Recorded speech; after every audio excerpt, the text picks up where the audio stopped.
This is the Situation Room, the only way to start your day. Is experienced in the country. How does then President Samia Suluhu bring the country together? Because now Tanzania is not as it was before. Well, this was unprecedented because Tanzania has always been known to be otherwise, calm, tranquil, and there has not been very much political discourse. Perhaps the last rebellion was the Maji rebellion that led now to their freedom, them becoming a republic. And since then, they have stayed with this Ujamaa, sort of more of a Soviet socialist approach.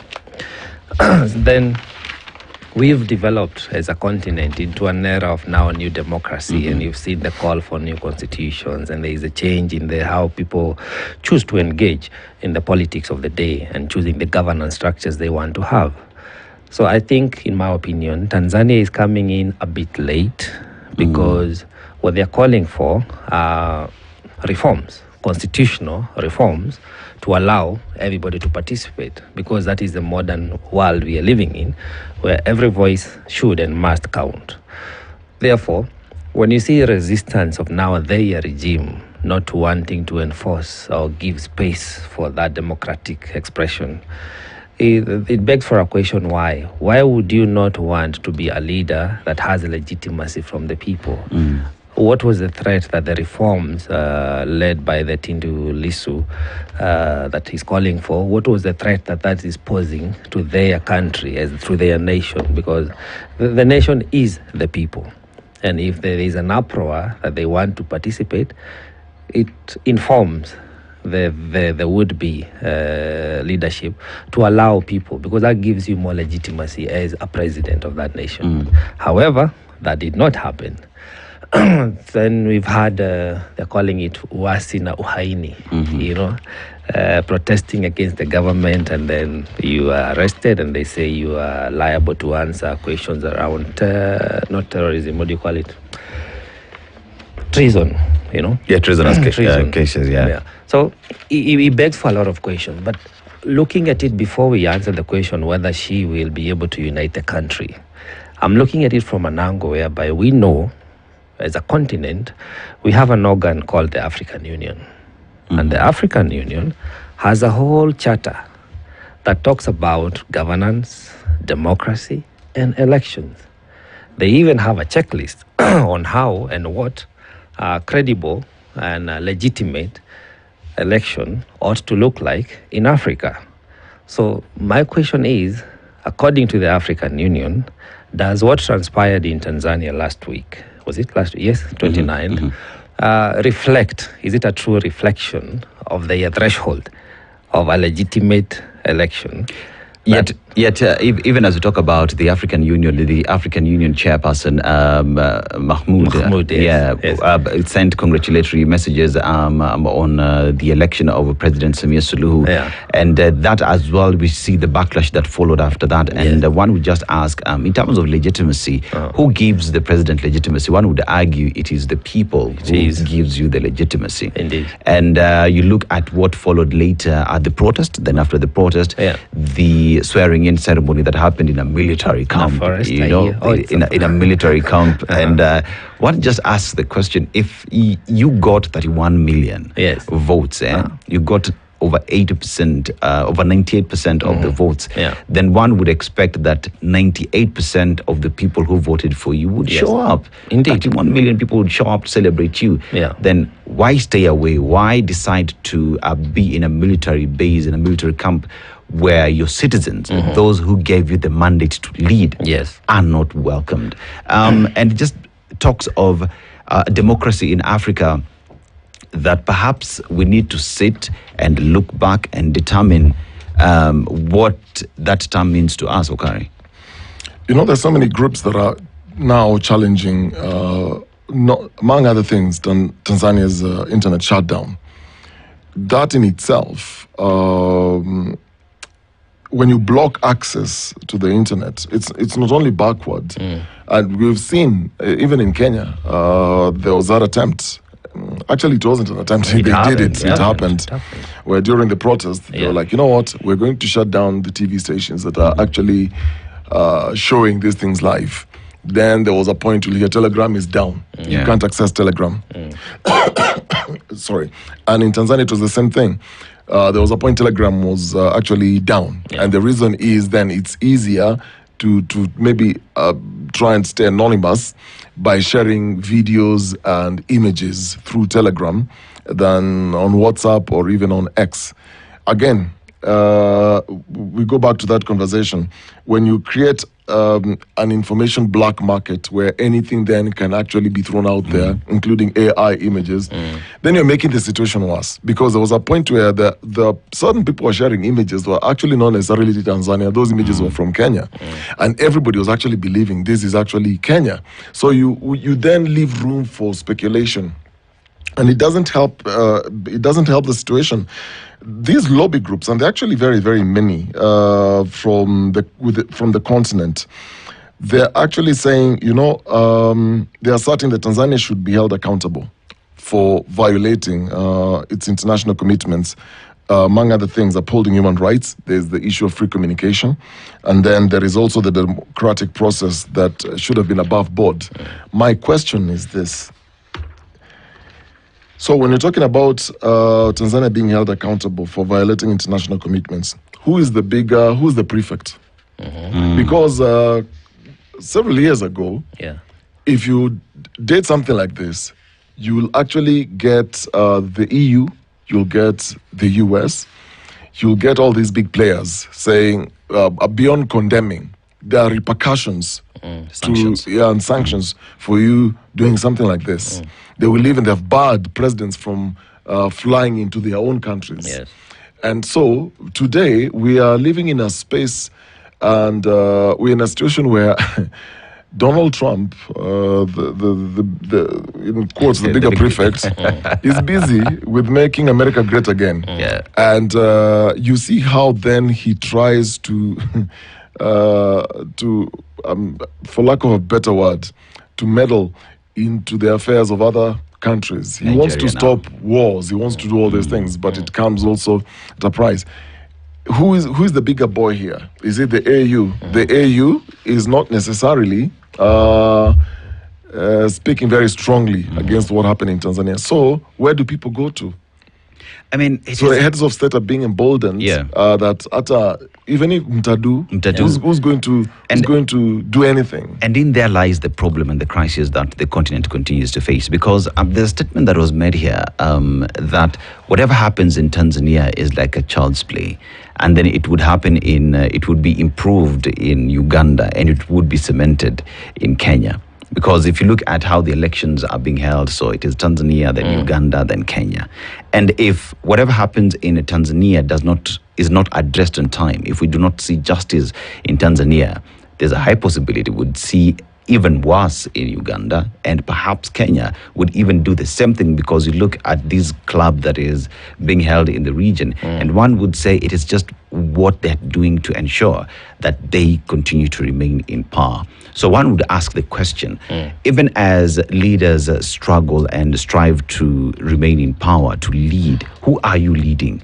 If those you're leading are telling you, we do not want what you're doing, we want democracy, not just as a lip service, but as a reality that we as a people feel like we participated in an election that represented our will, So if the leaders do not connect with the with the mwananchi, with the citizenry, with their bosses, then who exactly are they leading? Why are they fighting for this power if the people have said, sir, we need a change? I opine that we are fighting the remnants of the colonial systems.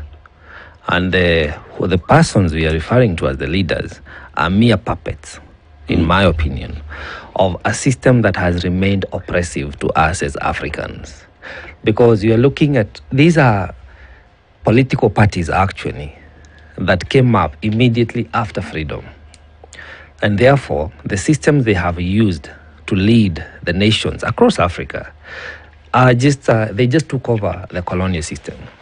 That's why you see there is not much systemic change So the benefactors or the beneficiaries of this modern colonization that was handed over after the freedom fighting are the ones who are resisting the progressive democracy that Africa requires. And yet today here we have children born into freedom. Because every president in Africa, I dare say, was born during colonization or thereabout, you know. But now, the people who are aspiring to make the change they want in Africa, we were born into freedom. So we are liberated, not just mentally, but also spiritually. We know this is our home and that we are the ones who make the decisions on how we ought to be governed. We understand that we have a constitution. Like in Kenya, I love it because our order is that the constitution, the people are supreme. And we have created a constitution. And from that constitution, we have a government.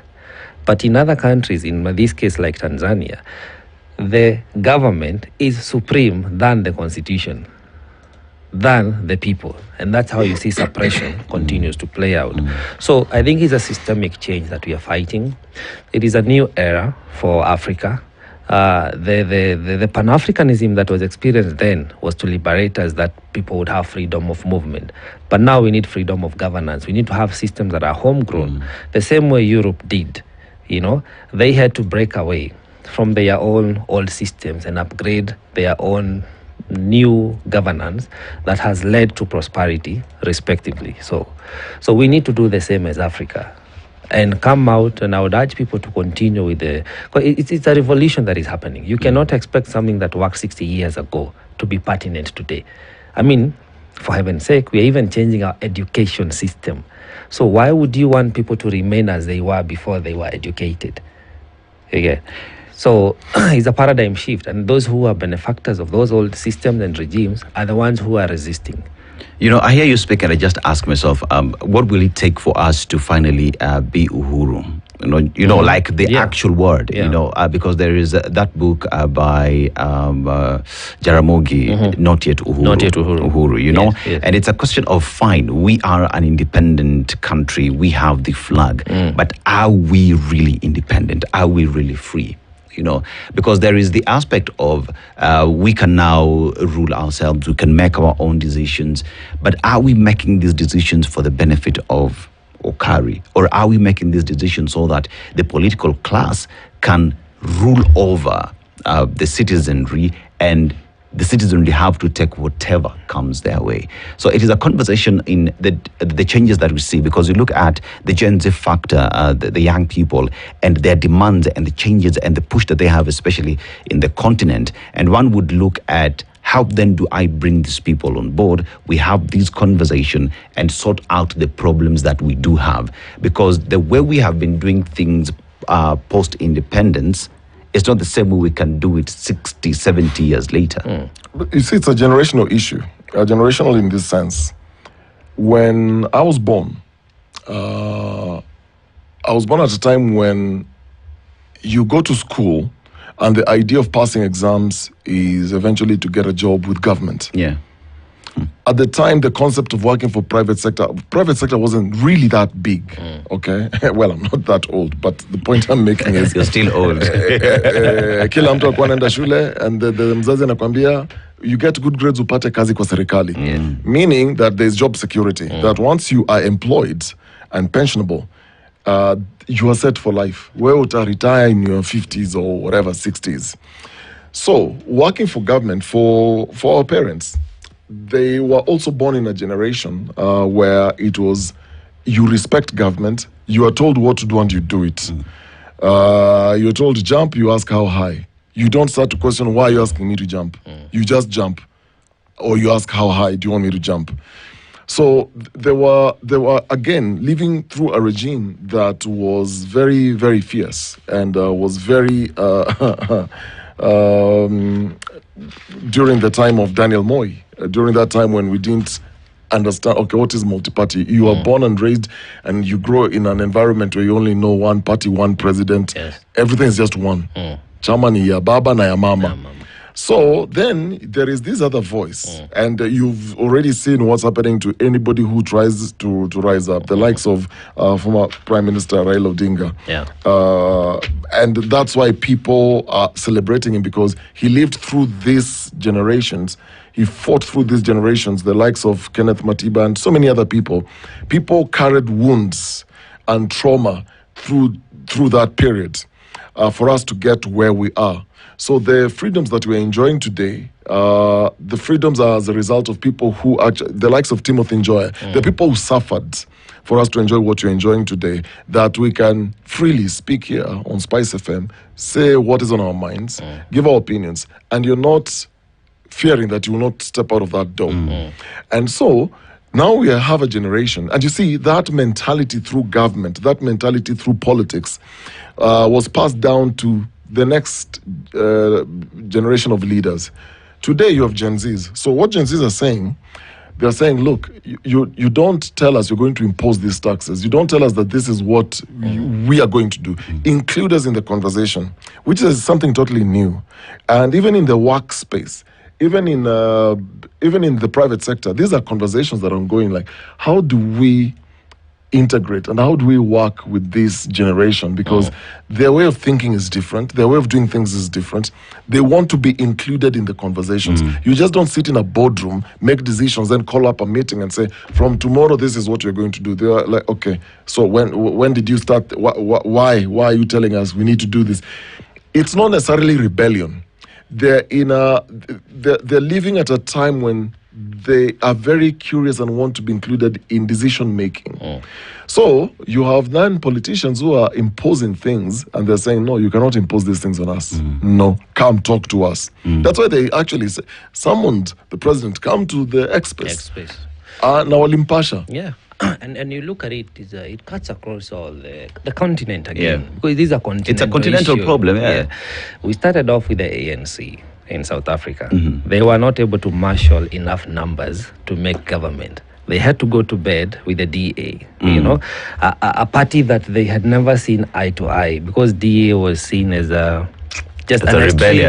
extreme opposite that was trying to bring back the oppressive regime in a manner of speaking. But they had to, because ANC, being a party again that took over immediately after their own colonization and freedom fighting, was beginning to lose numbers because they felt the system was not serving the people.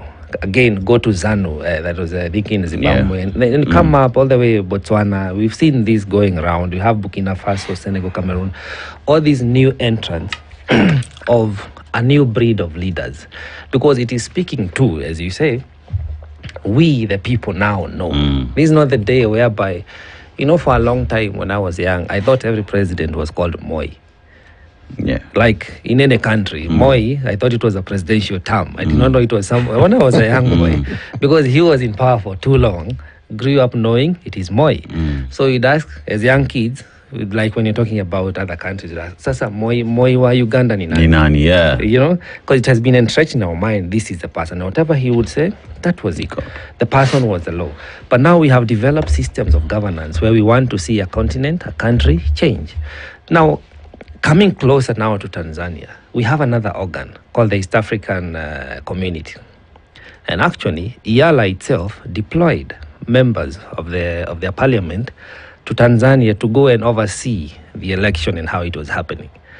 I'm yet to hear a report on how they have concluded, what their observations were, because they owe us as the East African community members that report. You know, we had one of the legislators here, Honorable Sankok, and they said they were also waiting for that report to discuss, and then they will give their recommendations on the same. But let me just sample some of the comments from our listeners here. And Emmanuel Templar asked what's the threat TZ saw in Tundu Lissu, and this is what he's actually saying, that the threat could be Lissu is what we call an agent in a foreign intelligence service. It may be true or false. We have president agents of France and the US. So in his view is that perhaps maybe Lissu is an agent from outside, the reason why he went through what he went through. Whether he has that evidence is a subject for debate. But again, one would ask, in a country where there is multi-party democracy, the aspect of multi-party democracy has to show. Opponents have to be on the ballot. Let's go to Liberty. It says, it's only a matter of time before it bites itself. And what will you expect from AU when its chairperson, Mohammed from Djibouti? What happened in Tanzania is normal in Djibouti. African citizens are asking hyenas at AU to make judgment on themselves. And we have Triglis anasema lazima kieleweke, and Obara Omondi, what do you expect from a team that also did the same thing during the Gen Z demos? One would ask about what do you expect from Kenya? How do we expect the president of Kenya to react on what happened in Tanzania if you just look back on what happened in his own backyard? And we were talking about Lowassa campaigned against government without being jailed. I think Suluhu and our advisors have approached it wrong. You can nick up opposition clandestinely. I mean, it is, if you just look at what Kenyans are saying, you look at what the world is saying with regard to democracy in Africa, and there is the question of what exactly is democracy in Africa. You raised a pertinent issue earlier when you asked when will we be fully in Uhuru status? When are we going to be free? It is when we start experiencing our own economic liberation. The economic revolution is what is going to empower Africans to self-govern, to self-regulate. Because we keep talking about the AU, but it expects external funding to run its own affairs. So that can never give you the autonomy you need to make decisions. Because if AU was fully fledged, operational on their own merit and resources, they would deny Mama Suluhu a seat based on the illegitimacy of the election. They would intervene on Sudan. They would have intervened on Kenya. So until we have our own African economic revolution, we remain subject. And if you remember, you'd call it the kings and the kingdom times in the UK, a man became free when he was allowed to till his own land and live on his own sweat. And he would sit on tables to make decisions on how he wanted to be governed. I hear you speak of Kenya will only be free when we are allowed to process our own gold, to process our own fuel, to value add on our own coffee, to value add on our own flowers, and sell what many would want to call a complete product. Value has been added, so you buy at market price, not that nakuzia mchanga and then nakuja kununua dhahabu. Okay. But guys, how are we going to experience this when, for example, the banks, without mentioning names, some of the banks we have are owned by politicians or families of politicians. Very major industries, the insurance companies, owned by these same very, very people. You've got industries where it's the same very people who are doing business amongst themselves. So you've got procurement. You've got, for example, you want to buy uniforms. You want to distribute printing papers in government offices. Who are the people who own these businesses? It's the very people who occupy this. How then do we expect money to circulate and build an economy around where people, for example, we've been talking about pending bills in counties as an example.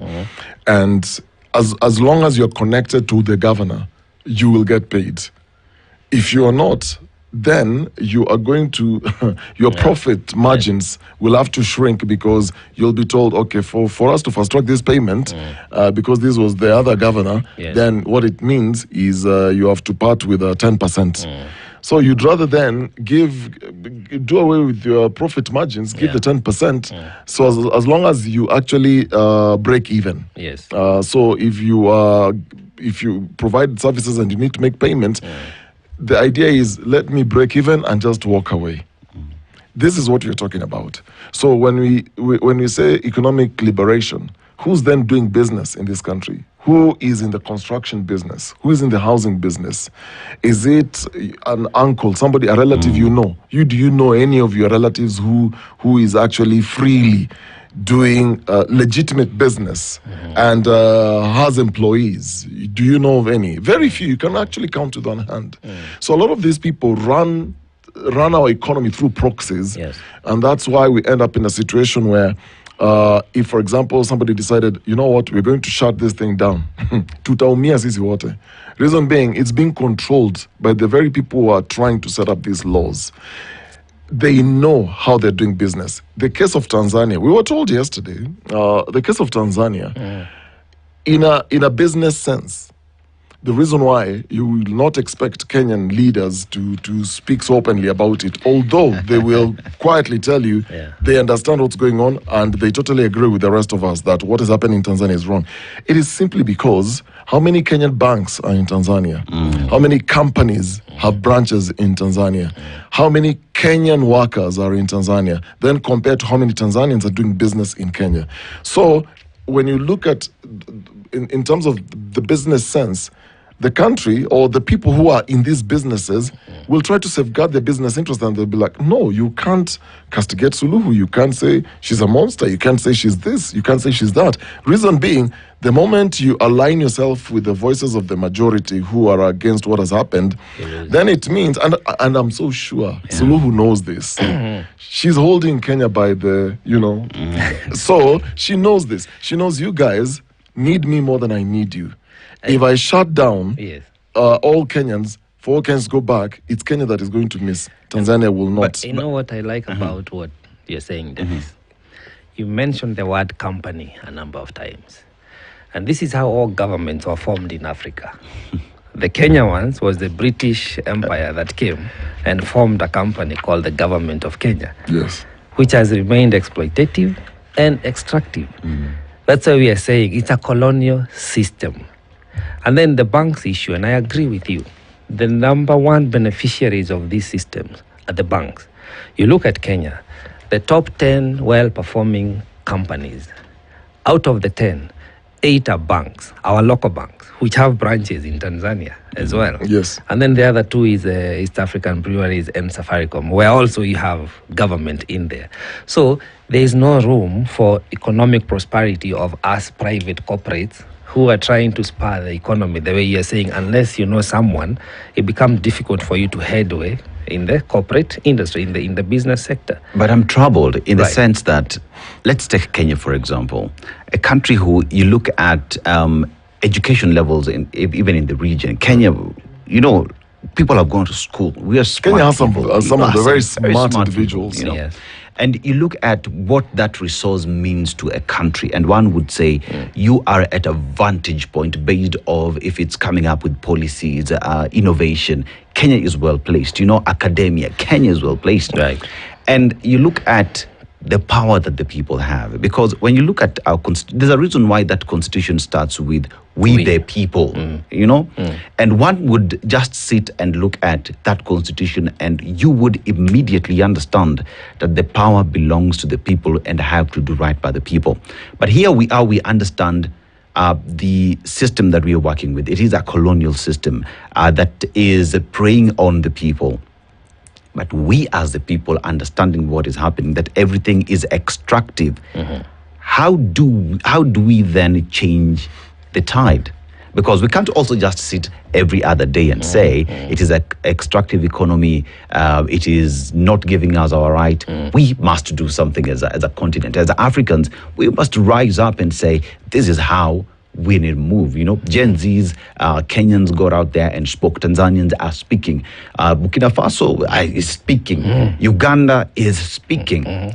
How do we take advantage of all these voices to finally say, we are Uhuru? Because we can't keep flying the flag and not feel independent. Country continent. This thing, let me tell you guys, it's beyond the politics. What we're seeing is just the optics. The underbelly is something much, much deeper.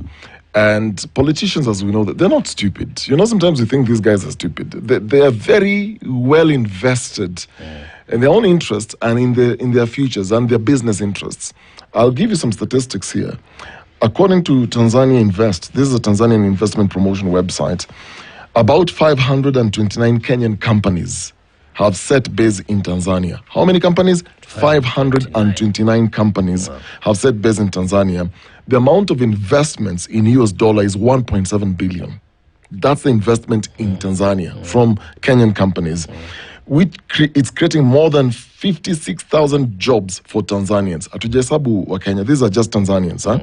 Now, in 2023, Business Daily actually did an article on Kenyan companies' assets abroad that shows that in Tanzania, we have about 96.7 billion in assets as of 2023. Now, if you're to then give a general note to this conversation in terms of the business interest, and we're earlier talking about banks. Now, Kenyan banks, we have KCB Group, we have Equity Group, we have Diamond Trust Bank Group, we have I&M Group, we have NCBA Group, which have active subsidiaries and operations in Tanzania. This is just the few that I've mentioned.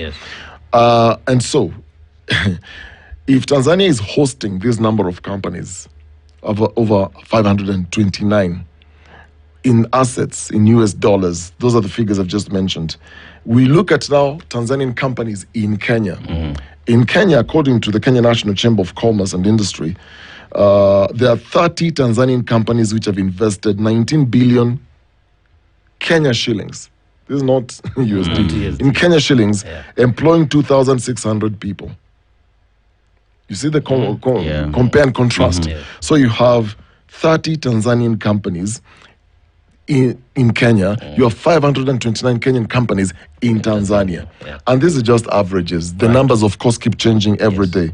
So if you're to look at this qualitative reporting of the Kenyan and Tanzania comparison, then it tells you, if Samia Suluhu decides then, okay, whatever has happened here is foreigners who have come in, the way she said. If you were to take her words literally, it's because there's interference and infiltration from other foreign. Which foreign countries is she referring to? We can read the dotted line. Of course, she's referring to Kenya.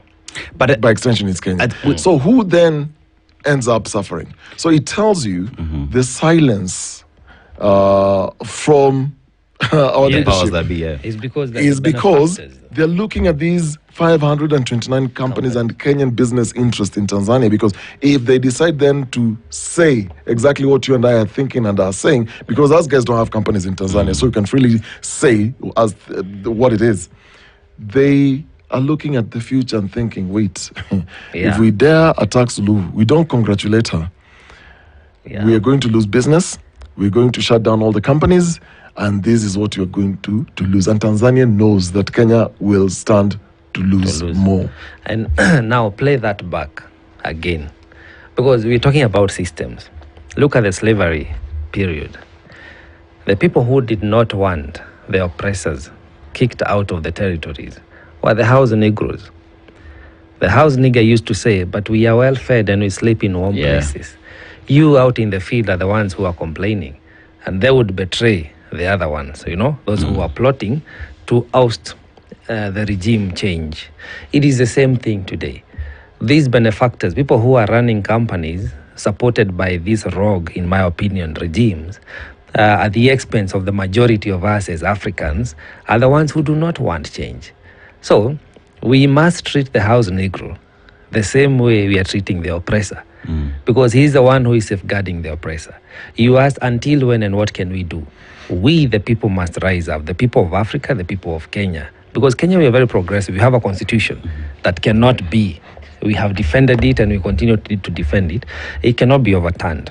Then when it comes to now the voting, because remember, even this conversation is around how the Tanzanian elections took place. When it comes to voting and going to the ballot, we must agree. What issues are we voting on? Why are we going to vote? Whom are we voting for? And I think in 2027, because you said the finals will be played here on the 10th of August, 2027 in Kenya, we must vote on the economic question, because that is what is going to liberate us as a country.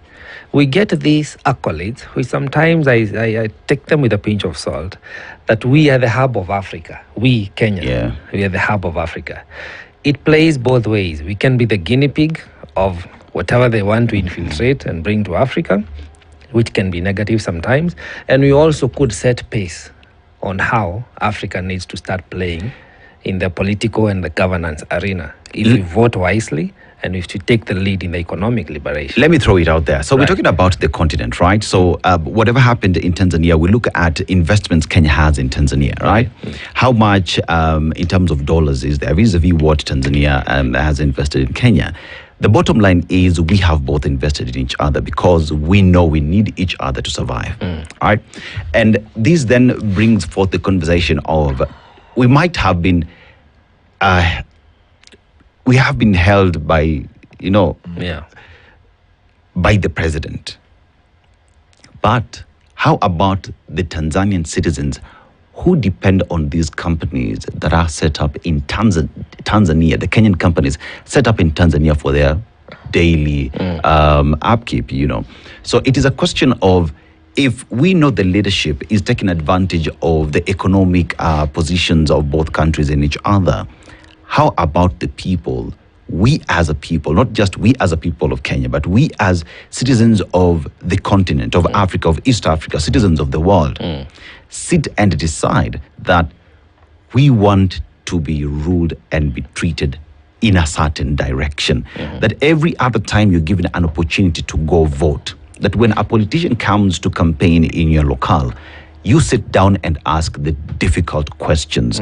Because leaders have taken advantage of the fact that we are like televisions. We are being controlled like remotes. We are being told what they will do for us. We never question back and say, that is what you've said, but this is what we want you to do for us. It is not about you, it is about us. And once we as a continent, we as Africans, as citizens of the world, get to that point where we question each and every single thing and make decisions that are uncomfortable to the leadership, then perhaps we will start having a conversation saying that as a continent we are free, that the leadership that we have represents us. Because remember, there is a saying that says, leaders are a clear reflection of who we are. I agree with you. Both countries will stand to lose. So let's just think through what I said. So you have over 529 companies on average, Kenyan companies in Tanzania, compared to Tanzanian companies in Kenya. They're few in number. But you're also looking at how the economy then grows. There's the aspect of human labor. Yes. So you can't definitely kick out like what Idi Amin did in Uganda. Yes. Kicked out all the Asians. And look at what happened. It was disastrous. So you had all these shops that were being managed and run and owned by Indians in Uganda at the time. And all of a sudden the looting. I mean, those things are on YouTube. You go, you'll see what exactly happened after that declaration by Idi Amin. So you have people then going in and looting. So for so many years, people ended up suffering. And they also say the same thing of Kenya. So we gained our independence. We kicked out the British. So immediately they left, we were starting, okay, so how do we start running our education? How do we start running government? How do we start running this? So, and the reason you see, for example, in South Africa, I may not necessarily go into the details, what you see in South Africa is a bit different. There was a time South Africa used to say, we are South Africa and the rest of Africa. They never considered themselves as, part of Africa. Yeah. And this is part of the fight that Malema has in South Africa, for example. Kick out these guys out of South Africa. Let's build our own country. But the status quo will tell you, no way, go to Cape Town. You kick out all these guys from Cape Town, for example, and then who takes over? Who takes over security? Who takes over these companies? How then do you grow an economy? You need to coexist. In this instance, it will be foolish to kick out Kenyans from Tanzania. It will be foolish to kick out all these companies and punish Kenyans who are living in Tanzania, because you might be looking at this in terms of politics. Fine, get rid of all these Kenyans. Then what you're left with is, you'll be left with a human capital deficit, where these are the people who are actually, because all the money they're making stays within your country. They are growing your economy. We are talking about 96.7 billion Kenya shillings in assets as of 2023 as a result of this. So what are you then saying to these figures? These figures will go down. Your economy will be affected. Yeah. As much as you want to then create jobs for your very own, these things have to work in terms of phases. You can't just shut down and then now start recruiting to Patia Tanzania, Kazi, kick out all the Kenyans. It's not going to work. What does this speak of? What does this speak of the region that is the EAC? You know, yesterday we had an interesting conversation here with the Yala Member of Parliament, David Sankok, and we had him speak that but there are a lot of aspirations that we are yet to achieve in terms of political integration, so that we have an EAC state. But even as we have that discussion, one would look at it in terms of all these bodies that we have. So we have the East Africa Community. What is it doing? What is it saying about the elections? You talk about the African Union. We're still being funded by outsiders, by those weak colonizers are funding the African Union. We have a problem in South Sudan. And we don't even have an African army that would go into South Sudan and help deal with the problem. We had the problem in Kenya. Nobody helped us deal with the killings that we saw happen on the streets. The same in Tanzania.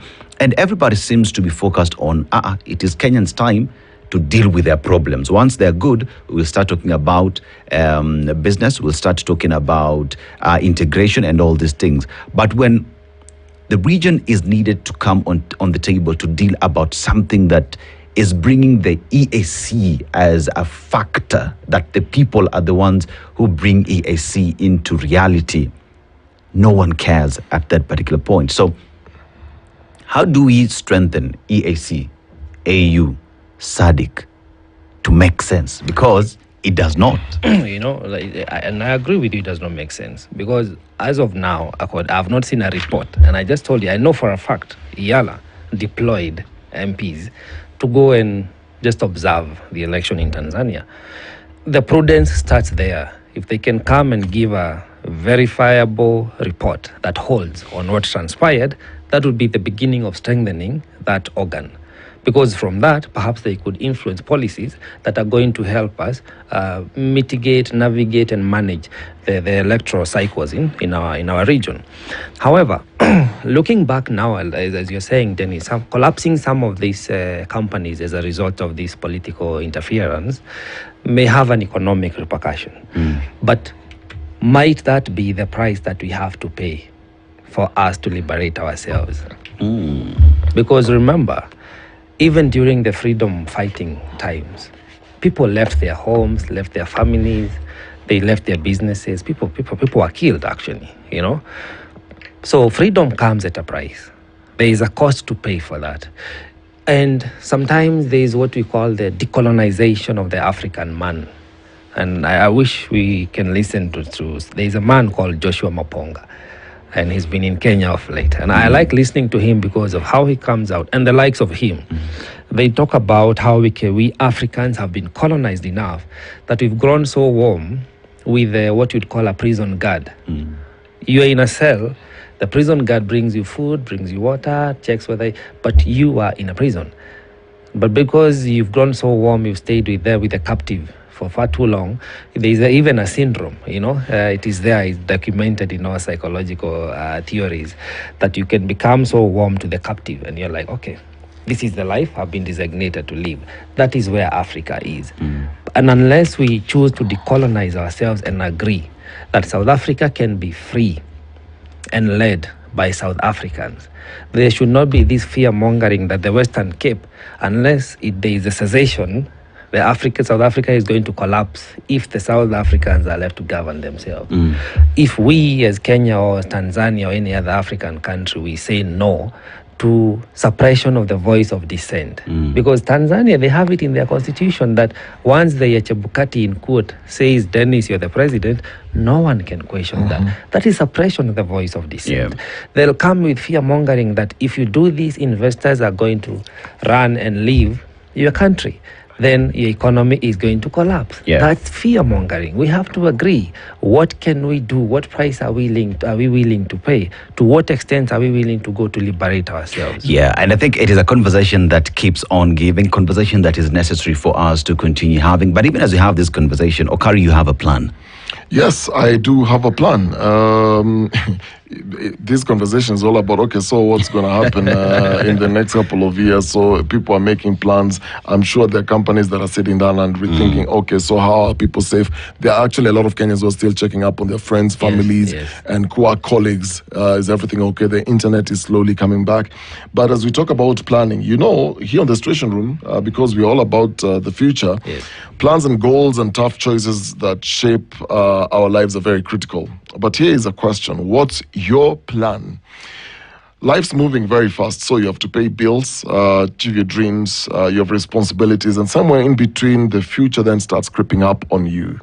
I See a Lion helps you protect, grow, and plan for what matters most. So don't wait for the wake-up call. Insurance, investments, and peace of mind, all that made simple and accessible, because if you're not planning for the future, it's high time you did. I See a Lion. What's your plan? And you see, even as we talk about planning and having all these monies to spend, it's a place that you need to go. And where are we going to? Naivas One Mall Magadi. And this is where things have just gotten hotter and better, because Naivas is in town now. The brand new Naivas One Mall Magadi Road branch is officially open, being the 111th Naivas branch. And Naivas appreciates everyone, all of us, for 35 years. Imagine 35 years of existence and of loyalty, love, and growth. Now, traffic may be moving slow, but Magadi Road is moving fast with excitement, and you know what that means. It means fresh deals, great vibes, and aisles full of your favorites. So if you love convenience, quality, and that Naivas freshness, this is the spot for you. And not just that. So when you hit Magadi Road, make that quick stop, shop Kikwetu style, and experience the Naivas One Mall magic. This is the Situation Room.